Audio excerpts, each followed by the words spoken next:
Week reading, Wednesday, the 17th of June, 2026. Got some reservations about today's readings, and I'll explain why later. It's called Let Love Lead, which I have no problem with that. When things start to fall apart in your life, you feel as if your whole world is crumbling, but actually it's your fixed identity that's crumbling, and that's cause for celebration. That's premature drunk. I think that can be really misunderstood. I personally don't ascribe to the fact that things have got to go bad before you can start discovering yourself. I really don't. I think that we're intended here to have a reasonable life, and I think we're also intended to discover who we are. But I don't think that things need to start falling apart before you find out who you are. Maybe for some people they do, but for most of us, I don't think that's the case. To be honest, I think that when you do your spiritual work, and when you start to move out of ego, which is, I think, what she's talking about here, then, yeah, things start to look up. But I personally don't believe you got to hit rock bottom before you actually start to discover your spiritual self. For some people, I would agree. They do actually have to crash and burn before they realize what's going on. But I think for most of us, we don't. We do our spiritual work. We realize where we've been working from ego, and we move on from there. That's my comment on that. And Ernest Holmes here says the soul must make a complete surrender of itself to the spirit. In other words, you've got to trust as you do your spiritual work that the right answers are going to come and the right path will open. And don't always try to figure out everything yourself. When we do spiritual mind treatment, or affirmative prayer, if you like, it's not our job to map out what's going to happen. Our job is to state what we want and to wrap feelings around it, and then allow spirit, the universal subjective, if you prefer that expression, to come up with the answers. So it's not our job to map out the answers. And to me, that is surrendering, saying, I trust that spirit knows better than I do what it is that is best for me.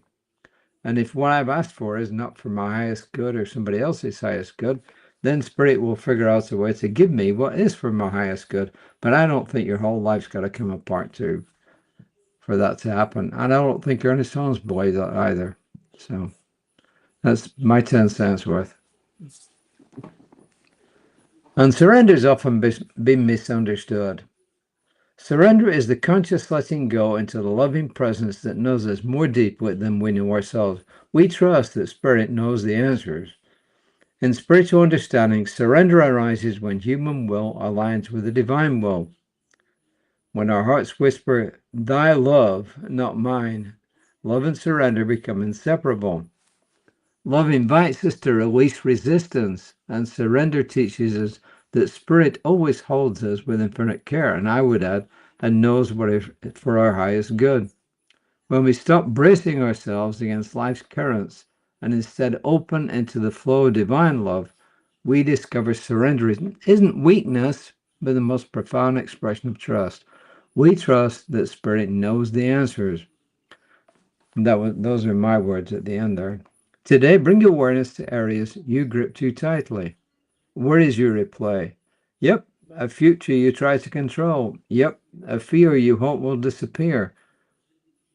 And the key point there is a fear that you hope will disappear. When you trust that things will work out for the best, the fear will disappear by itself. It has to do. Without force or judgment, remind yourself that spirit, the loving source of all life, guides you in every moment. Absolutely. Let your heart soften and feel the tension release as you choose to let love lead. Absolutely. Rather than being about giving up our intentions, surrender is about releasing our attachment. This is the key, see, to how things should unfold, and inviting spirit's wisdom to guide the movement of our life. See, she hit the nail on the head there. It's about releasing our attachment to how things should unfold. because we don't know. I'll give you an example, which I've given often in the past. When you surrender with love, you don't relinquish your power. You invite Spirit to fulfill it. In this sacred dance between your will and the divine will, you move with grace through life's mysteries, anchored in presence, peace, and spiritual clarity. And a simple example would be if you want a new house. And then an example of trying to do it all yourself would be saying in prayer, this is exactly the house I want. I want this house and no other house. You don't know if that house is going to be for your highest good. You just don't know. And on top of that, there may be somebody living in there who doesn't want to move. But if you say, I want a house like that and a neighborhood like this, that is a completely different story. And that is allowing a mind that is far more and far more capable than you are of knowing what is for your highest good. And I assure you, if you do that and you really believe it, you will truly get the house that is best for you and all those around it, and everyone else. And nobody will have to leave the house they're living in if they don't want to leave it. So that's a simple example. So as I said, she hit the nail on the head when she said, rather than being about giving up our intentions, surrender is about releasing our attachment to how things should unfold. And my friends, that to me is the key. What Pema Chodron said can be completely misunderstood, in my humble opinion. Maybe you disagree, but if you do, that's fine. That's up to you. And the affirmation, I surrender to love. I surrender to a mind that is greater than mine. You like, and knows what's best for me. Divine presence guides my life with wisdom, peace, and grace. I don't think anybody could argue with that, right? So I usually don't get so passionate about things, but when I think things can be completely misunderstood, I get involved. And as I said, this is my opinion. This is how I interpret it. And if you choose to interpret it differently, hey, that's okay. So please look out. Oh, there should be a midweek meditation today, tomorrow by Danielle Johnson, one of our practitioners, if not anyway. And Reverend Lisa, as I said, we'll be on somewhere on about 9:15. She came on about 9:30 because I saw it come on my watch as I was